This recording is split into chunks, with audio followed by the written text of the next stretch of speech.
Ashish. Thanks for inviting and hello everyone. First of all, you would be sad to hear that I'm not a product guy.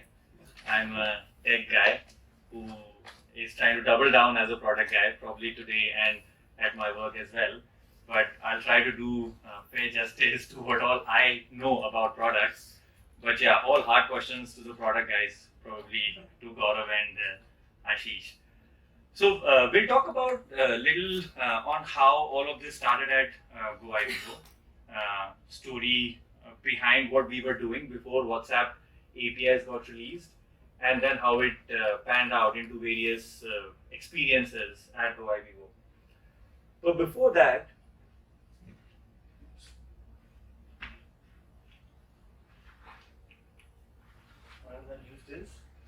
yeah, who am I? So as I said, I'm a techie. Anybody Westworld fans here? Anyone see Westworld? Oh, you see Westworld. So I've got one person who can probably relate with these slides. But yeah, and I'm a big time media, Netflix binge watcher, so-called. Like to basically build technology products.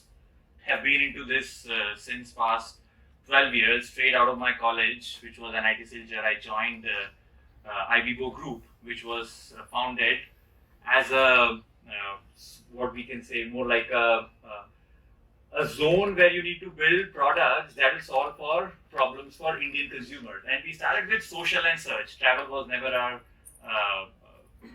forte. We wanted to build tech around social and around search.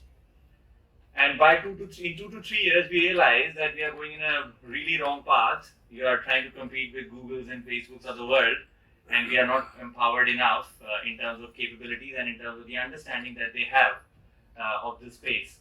That's when we kind of pivoted, and that was a hard pivot, like any other startup. And that hard pivot was basically a pivot towards transactions.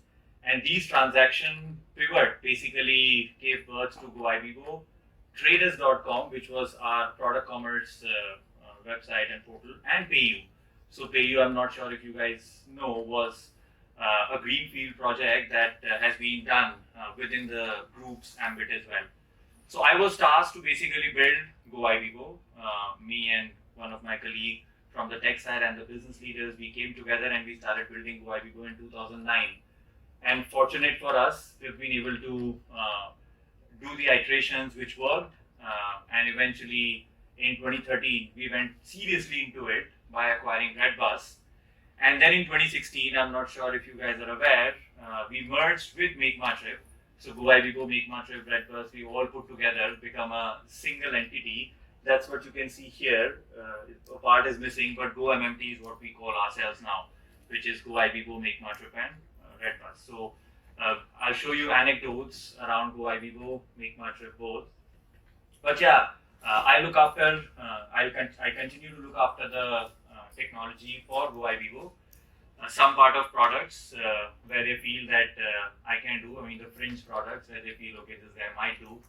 And yeah, there are certain technology platforms that both these organizations use, GoIbibo and MakeMyTrip. So I look after that as well. This is not working. So this is a thought that we always had on with technology. Sorry, yeah, it's not on. My mistake. Still not working. So we always had this very specific statement that was profound in our culture. That technology can make scarcity and abundance. And what we mean by technology can make scarcity and abundance is there are areas without technology, they are scarce. For example, think about booking a cab 10 years down the line, 10 years before, when there was no mobile, there was no Uber, there was no Ola for that matter. Or think about booking a hotel 10 years off, right, when there was no GoIbibo aggregating all of these various hotels. But then when you build platforms that basically solves for these two sides of network, you basically suddenly converted that scarcity into an abundance. Now booking an Uber is so easy, or booking an Ola is so easy, booking a cab is so easy. Searching for information on internet is very easy. Same is with booking a hotel or booking a flight ticket. I'm not sure if you guys, anyone have booked train tickets while on this railway station booking counters, railway reservation tickets? Raise hands. Okay, do you guys do it today? No, right? That's what? Oh, you do it today. That's great. Because you have an advantage where you can do the journey alteration, which is possible only on the counter tickets, not on online tickets. Wow, you are a, so I would like to have a back chat with you probably on what can we solve for you. So yeah, that's what we felt when we looked at technology, that there is this scarcity or there is this ease that you can create by putting technology to a problem. And then what we did is we started putting that into personal agent or personal travel agent. Now, personal travel agents is always good thing to have, right? Travel agents are good. Travel agents are like, they solve for your travel problems. You need not to basically give them tens of thousands of information. You need to go through multiple forms. They know you end to end. And then because they know you end to end, they can give you the best itinerary, best recommendation. They can solve your post-booking problem best. They can actually go ahead and do a proactive support as well. Now, if you need to do that in today's world, you need to basically build a personal travel agent at scale. You cannot have thousands of humans basically sitting around and solving these consumer problems, specifically from a travel agent's perspective. And that basically gave birth to Jia. So Jia is internal, and this is something that we've built before WhatsApp came up with their APIs. The whole idea was at that point in time, there were a lot of people who were sending emails to us. How can we respond to these emails contextually? Not like, hey, we have received your email, this is your ticket number, we'll come back. That's like a lame email, right? You don't get any kind of attention, or you are not solving anything. But if a customer is saying that, hey, I have not received my e-ticket, and he emails it, why not respond? Hey, we have sent you an email. If you have any more queries, please reply back. Now that's where the context works, and that's what people are expecting when they are sending an email. And to solve for that, one is you basically keep army of travel agents. But what we thought that why not basically build a small tool that parses this text, and that's how Jia started. Practically parsing the email text, converting it, classifying it to various intents, and very simple intents. Like we just, if the e-ticket has not been received, then we will solve. If a person is looking for cancellation charges and blah blah. Not very. If you want to do a use case like you said, right? I want to do an alternate airports or multi-air itinerary. Jia was not able to solve. That's how it all started. And when it started, we basically created an experience. Being a mobile first kind of a company, we created an experience which was a very conversational. This is something that's a native experience that you can see on GoIbibo portal as well, primarily on apps and on mWeb. We never created a desktop version of it. And we started seeing a lot of benefits around this. We started seeing that people are doing conversations with us, and we started iterating on it. But the idea always was, how can we take it to scale, right? And to take it to scale, we basically said that, why not use something that allows people to talk to us if they are not on GoIbibo, like a phone. When you call us on a phone number to our call center agents, you don't need an app to be installed. And the idea was that why not we basically go out to the medium where there are customers. And we started exploring Messenger as an option. And we created a platform that basically solved, because Messenger used to give us APIs at that point in time to create these conversational interfaces. But then what happened is, this happened, and this was absolutely serendipitous for us. We never imagined that WhatsApp will happen. And we never thought that we should basically build a layer which would solve for these kind of conversational experiences. But then WhatsApp happened. And fortunately, there were folks in WhatsApp team, Facebook team who helped us to get the early access to WhatsApp APIs. And on top of it, again, more so we had a platform that basically solves for these conversations. And when this happened, the whole idea was, when WhatsApp started, to send e-tickets. I'm sure that you would have heard this in various presentation or when Book My Show basically started it, sending a utility tickets. The whole idea was very straightforward, simple. Send me the relevant information like an SMS, but with an additional benefits of having a delivery confirmation and being able to send rich media such as PDFs or documents or an image, which was great.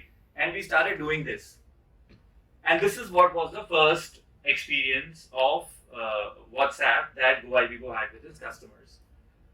When we did this is like a very simple message that talks about, hey, your hotel is booked, this is the location, lots of information, all of that, plus a document, image if we need, and some emojis because that's what we all love, right? So we use lots of emojis. I mean, if you talk to us, there'll be emojis all around, flying. And I'll share with you an interesting experiment that we did with emojis. The good part was reliable delivery confirmation, which was interesting. SMSs doesn't give you that good delivery confirmations. Images and PDFs, easy to share. SMSs, not easy to share. WhatsApp people keep sharing all the time. So we started seeing these kind of behaviors from consumers. And two-way communication. Now, in the history of GoIbibo, till the time we've built this, since 2009 to 2017, when we basically started doing experiments with WhatsApp, we have never received as many thank yous as we received on WhatsApp as soon as you send a ticket to them. Now that was flabbergasting for us. So we sent SMSs, right? We used to send SMSs, we used to send push notifications, we used to send emails. No thank you. Rather, people will tell you, hey, this is not right, that's not right. But on WhatsApp, we started seeing people writing back to us, thank you. And that was quite interesting. And that was quite, and we started appreciating these messages, which means that it's all about two-way communication on WhatsApp as a channel. And fortunately, as I said, we had an engine that solves for these two-way communication. So we immediately wired up this entire pipe that we've got from WhatsApp. And by the way, WhatsApp APIs are not conversational APIs. These are like stateless point-to-point APIs. If you guys have worked with WhatsApp, and Gaurav would know, these are like stateless point-to-point APIs where you can send an information and receive what's going on or any message that has been sent to you. But not a conversational, like there are conversational interfaces. Messenger is a lot more conversational for that matter. So we said, okay, we have this platform, so why not basically jump and create something where we can have a two-way communication with our consumers. And with this thank you, we officially got obsessed. And it's like 2017 to 2018 as an organization, we got obsessed with WhatsApp. An anecdote, during that time we ran an annual hackathon at GoIbibo. Like it's a hack event where there's like 24 hours available. You can prep beforehand, but this 24 hours is where you basically hack with your team and then you showcase some of the interesting innovations that you have done. And incidentally, 70% of the innovations that people have done was all on WhatsApp. Pre that event, there was multiple things that people were doing, but that's the kind of obsession we started having. One, because we got an early access to these APIs, so there was lots that we were doing. Second, because we had this platform that basically solves for creating conversational interfaces, and WhatsApp being a ubiquitous medium, people started creating hacks on this, the engineers, the product managers, everyone.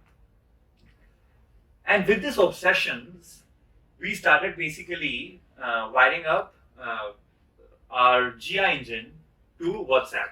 Now you see the earlier message was very straightforward message that talks about one-way information. It is like, hey, your hotel is booked. But here, the information is very different, where we are saying that there are options. And WhatsApp doesn't give you too many options to basically play around. They give you messages, but in those messages, you can actually create conversations by using an IVR-ish kind of a menu. It's an IVR menu, again, the same menu that you used to use when we call any call center, but then there was no other option for us. And that's what people hacked around, because in GIA interface, if you guys can, at the back when I shared, there was a lot of these next intent bubbles. When we tell something that, hey, this is your e-ticket, there are next intents. We call these 1, 2, 3, 4 next intents. What next you want to basically do? And these next intents we converted into an IVR kind of a menu on WhatsApp. And our 80% of the conversations today on WhatsApp are happening on these IVR menus. People type 1, 2, 3, 4, 5. And if they and 20 to 25% of the time is when actually NLP kicks in. But 80%, 75 to 80% of the time, people actually call because there is a lot of context that we started putting into it. And what happened is our response rate increased by 32%. People who were saying thank you, and when they say thank you, we used to basically return greeting, hey, thank you very much or whatever. That conversation started increasing because we started having these kind of a menu options, and by 32%. And there's a constant increase on this. We can constantly see that people do more and more conversations with us on WhatsApp. Today, there would be, if I have right numbers off my head, 35 to 40,000 people talk to us or do conversations with us only on WhatsApp as a medium. The other good thing that has happened with this is because now people have a channel that can solve for their the requests that are not too complex, like an e-ticket delivery. There are times when e-ticket doesn't reach, or there are times when you want your e-ticket now. You don't want to search around at various places, but you want that ticket now on your WhatsApp or on your email. We started a lot of people using this functionality, and our e-ticket call volume. Now, that's like no relation. We never did anything for call center, but our e-ticket call volume started reducing.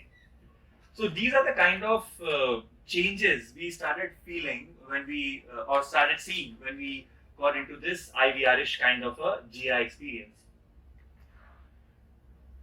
And then, as I said, people start getting obsessed. Now, when engineers or product managers, I can't talk about product managers, but I can talk about engineers. When engineers get obsessed, they basically start thinking of various ways of solving for that obsession, right? So one of the obsession that we had was to increase the overall seat bookings. When you book a flight, you can actually book a seat on a flight as well on GoIbibo, Make Fun Trip, and on various OTAs. And there was this challenge: how can we basically increase the attach rate of seats that are basically booked during the funnel? And then that obsession and this problem kicked in, and we said that how can we basically build this experience where you basically book, how you book the seats and do a web check-in, but how you can put a conversational AI into it, because you have that engine and because you have a beautiful tool called WhatsApp and you have an access to it. So the designer, product managers, engineers, they came up with something very interesting. So this is how, and this is what is like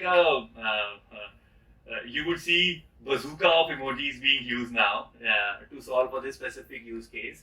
As soon as you get a ticket, so this is your ticket confirmation that we send on WhatsApp, we also send a message which talks about you can actually book a seat right on WhatsApp.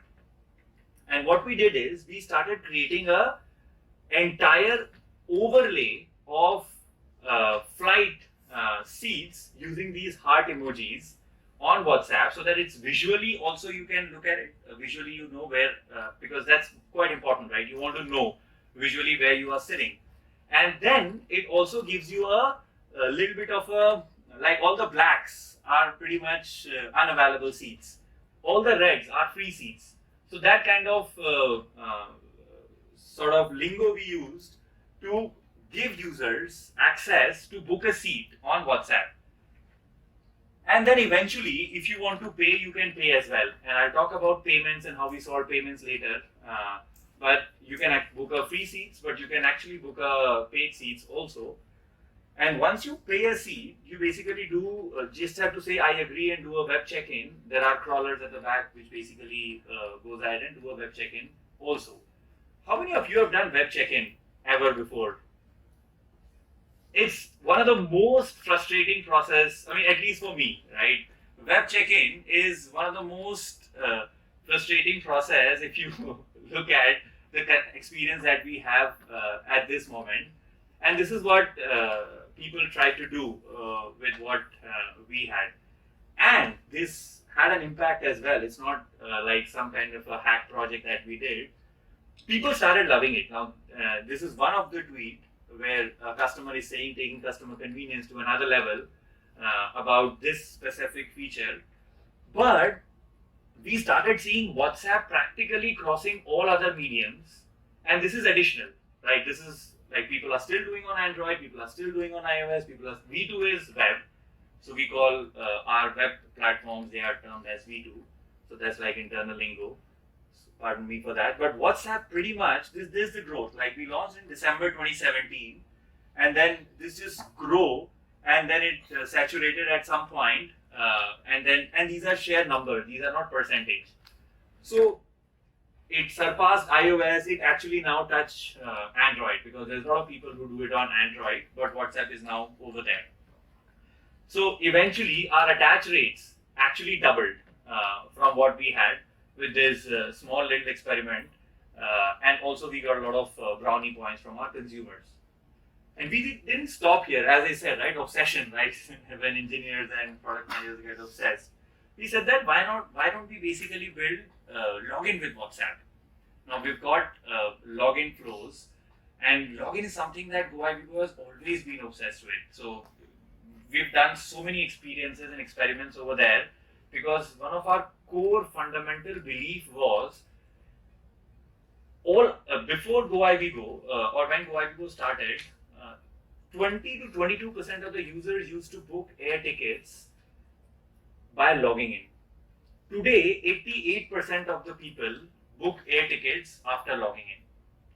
But if you see other areas, like if you see product commerce, Flipkart, 100% login, Amazon, 100% login.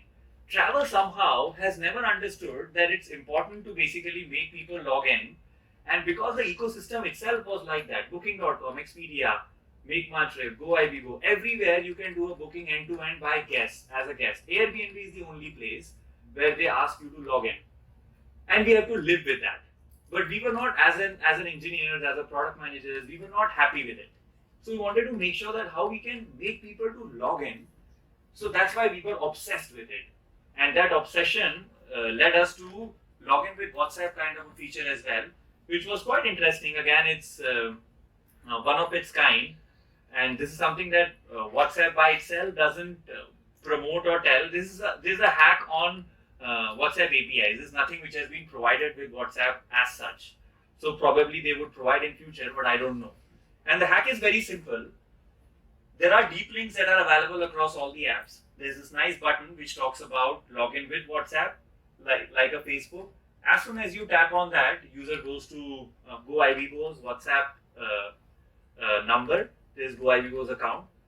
He sends a message, sign me into GoIbibo, which is pre-filled. So you need to just basically tap in. And then there is a link that appears. And with this link, he logs into the app. There's like a deep link to deep link. Again, not the best experience. When you log in with Facebook, it's a very different experience because it's all native to native. But what happened is, there are a lot of fringe sitters who were not logging into GoIbibo. They now started logging in because they see a very familiar product that allows them to log in. And what happened eventually is, obviously people talked about it, that's one side of it, but we got 5,000 additional logins every day. That happens today just by this particular flow. And that's like, again, an incremental logged in users that we had got. And again, taking this experience, we want to take this experience to a much better levels, but for that we need help from WhatsApp, and we will continue to work with them. The other thing that has happened is, which was a side sort of plot of it, people who are exposed to this experience, they do conversations with GoIbibo much more than anybody else, because they know that there is this kind of functionality, or there is this on WhatsApp, there is a GoIbibo bot that answers your queries or it does stuff for you. So that was an added benefit to it. While we get this 5,000 incremental users who are signing in, but yeah. So if you have any questions, we can take it now or we can take it at the end, but yeah, you can raise hands. This is another great use case that we have built, and I think if I need to stack rank the use cases, I would stack rank this as my personal favorite, which is collecting reviews and ratings of hotels on WhatsApp. And again, the concept was very simple, straightforward. You check into a hotel, you check out of that hotel. GoIbibo as a platform needs reviews, because if you give us reviews, we can make experience much better for the consumers who basically are coming in to book with us later, right? Now, the average conversion rate of TripAdvisor or any other channel to collect review, basically a review collection conversion rate from checkout or from the notification sent to collection hovers around 18 to 20%. I'll tell you our number later. So, and then we said that we have to improve this, right? We need to improve this number. We were also at 18 to 20%. We were probably a little ahead at that point in time because of Indian brand and doing a lot of work there, but we need to improve it. And what we need to also improve is collection of photos. So experience earlier or experience today as well on our apps is very simple. As soon as you check out, you get a notification. You get this notification, you tap on that notification, you reach a page where we ask you a few questions. How was your experience? Rate from 0 to 5 on cleanliness, on various other factors. And then we have an option of uploading a photo, which is very straightforward. You click, upload a photo, and then you're done with it. With WhatsApp, what can you do? So we created a flow where as soon as you check out, we send you this kind of a message. Hey Sheshatri, we would love to know about your stay experiences with again emojis. So emojis everywhere. We love emojis. Again, the same experience 0, 1, 2, 3, 4, 5. And a customer can basically just simply say that, okay, 4, the experience was good. And after that, we ask him to upload his photos. Because if he uploads his photos on our product, we basically reward him with certain GoCash, so we continue to reward that here as well. And GoCash is our currency, our wallet. So this actually worked beautifully for us. But there were a lot of iterations that we did here. And I'll explain to you. This is how it used to happen earlier. Look at this. Like so dull, right? So earlier the message was, hey Satyendra, hope you had a great stay at this. You can now from 1 to 5. This is how we used to do it earlier. Without any emojis, without that 1, 2, 3, 4, 5. And the conversions were okay. People were giving us the ratings, reviews and all, but still we were not there, right? And then we converted into a very different experience with all of these interesting emojis and an IVR-ish kind of an option. And this happened. So we started this again in Jan 2017. So everything you would see during that period, 2017, obsession, right? I talked about. That was the time when we were obsessed. So Jan 2017 it started. We started getting a few. Till Jan 2018, we were not having an experience with emojis and IVR options and all that. But eventually when we did this is what changed.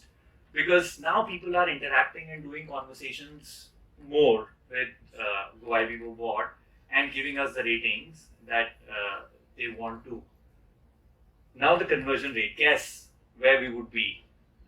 So if industry is around 18-20%, where would we be at this moment?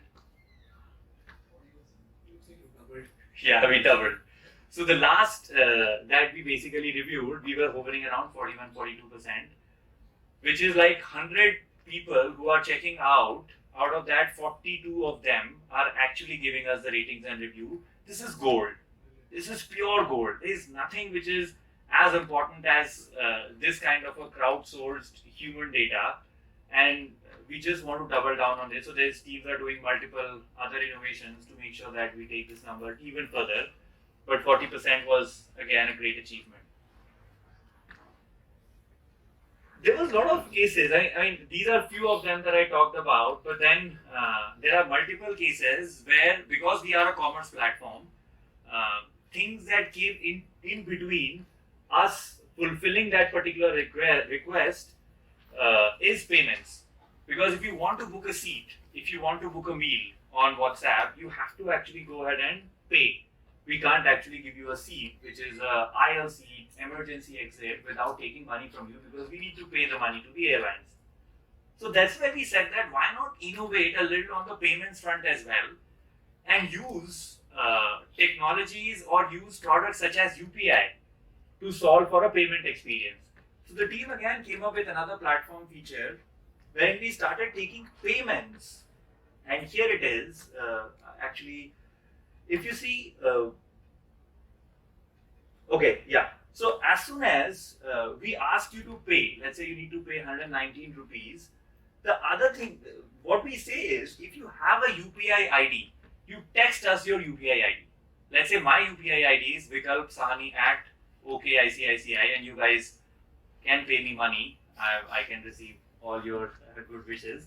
So Vikalp Sahani at OKICICI is what you need to type over there and tap it. That's it. Then the next is, we basically send a notification like any other UPI collect flow. We send a notification to your Google Pay or your Phone Pay or your Paytm apps. And then what you need to do is you need to complete your payment, because we get to know about that callback at our backend. Eventually, here itself, you will see, hey, your payment is successful. And here is your voucher for meal, or here is your voucher for seat. So that's what we solve for payments as well. So there are quite a few people who are actually paying by initiating their conversation on WhatsApp, which was quite interesting when we started doing this. There's another very interesting experiment and experience that we created. I want to talk about this. This is something that MakeMyTrip team does, and WhatsApp Rails. Trains is you all probably know that Indian Railways, IRCTC, was for longest period of time the largest transaction grosser in the country, right? And trains is a big ecosystem, and train info services is even bigger. There are organizations like Where Is My Train, Confirm Ticket, Train Man. All of this is basically built. Organizations or small companies have been built right on train info services.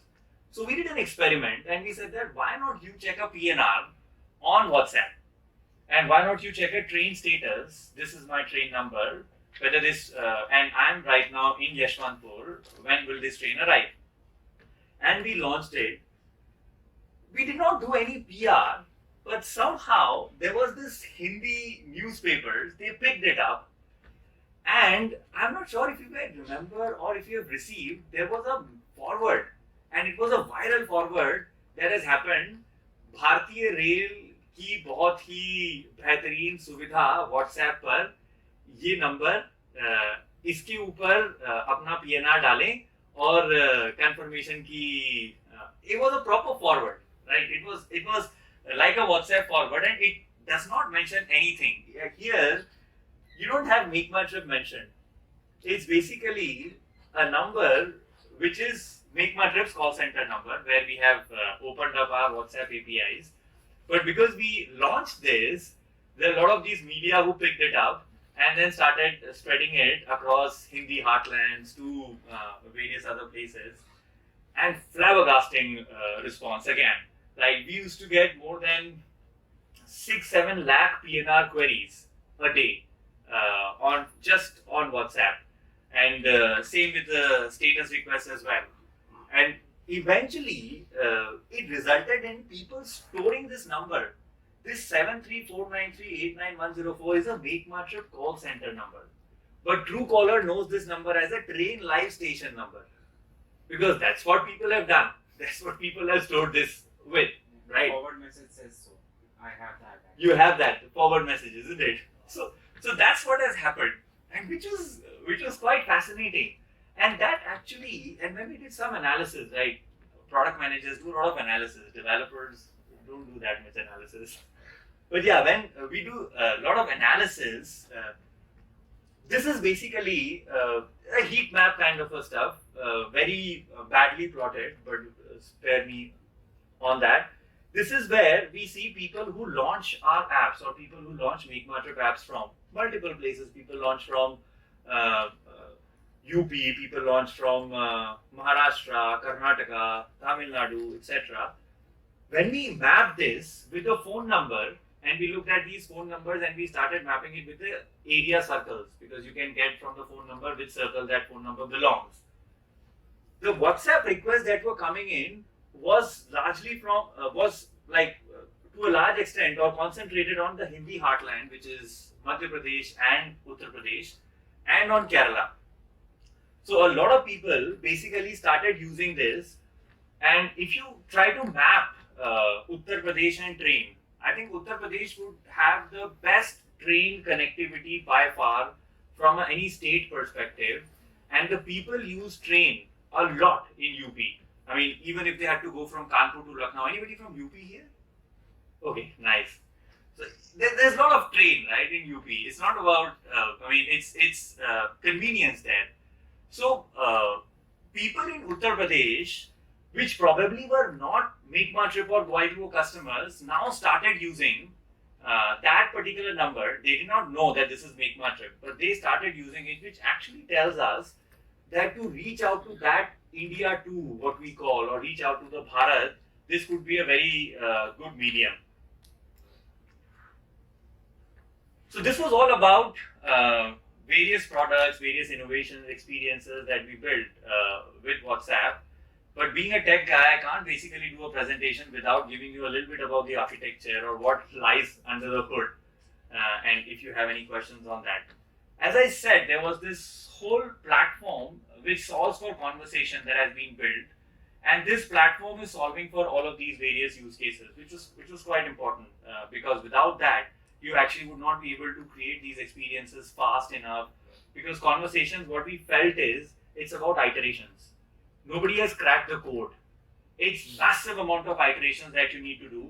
Like a very simple iteration of changing the message from a very simple text message to a message that has emojis changes the game. So that learning came up after multiple iterations that we've done. And that's only possible because we have this at the back end. So we basically have a platform that comprises of three big engines, if I can use. So yeah, this we call Chatty, which is our NLP engine. Then second is a bot framework, which is a context engine that talks to you and basically understands your context. And then there is GoLambda. This is basically the Lambda for GoIbibo developers to write experiences. So what we did is we realized early on that if you need to build these conversational experiences, you need to build a platform that allows developers to build, kill it without actually affecting the platform. That's where the GoLambda kicks in. It's like a plug and play adapter where you can write these conversational experiences, change it without actually changing anything on the NLP layer or changing anything on the bot framework layer. Bot framework is a core competence or a piece that solves for the context. When you are writing something over a conversation, it might be that your problem is solved after 4 message exchanges. So all of these 4 message exchanges and the context of that is being kept at bot framework level. So GoLambda need not to basically worry about that. A developer has to worry about basically writing these small little functions, that's it. And then the NLP engine, which was very important because people will start their conversation with text, and that's what we focused on.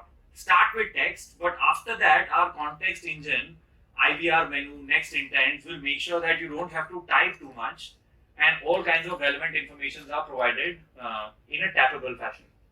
So that's what we built, leveraging this kind of a tech. Eventually what happened is, because we democratized writing of GoLambdas, we started seeing developers and product managers doing their innovations on WhatsApp. And these are very few.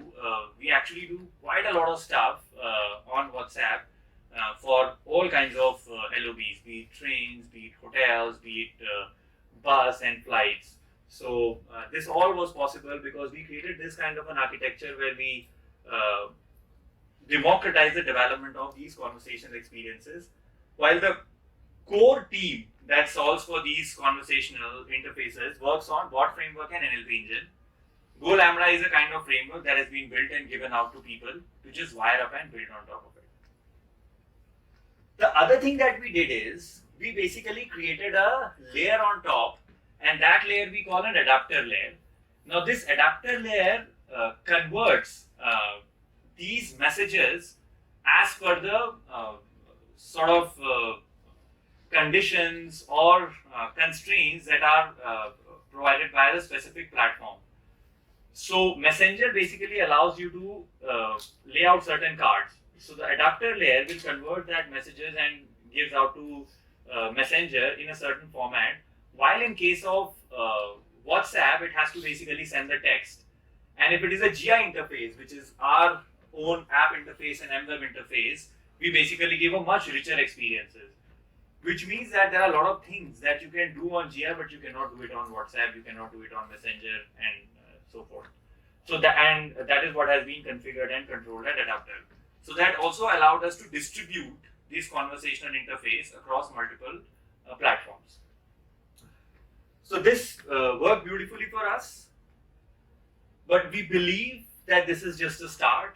There are multiple experiments that we are doing, experiments with voice, experiments with pre-booking. A lot of so-called use cases that I've shared are all post-booking use cases. You've booked your flight, you've booked your hotel, you've checked out, all of that. Pre-booking is where conversation has to basically go in as well. You should be able to book by actually talking to a bot, be it Gia or any other bot. That's where people are working on. And I think in the future, there will be like a coexistence of flows that are conversational and flows that are non-conversational. Thank you very much.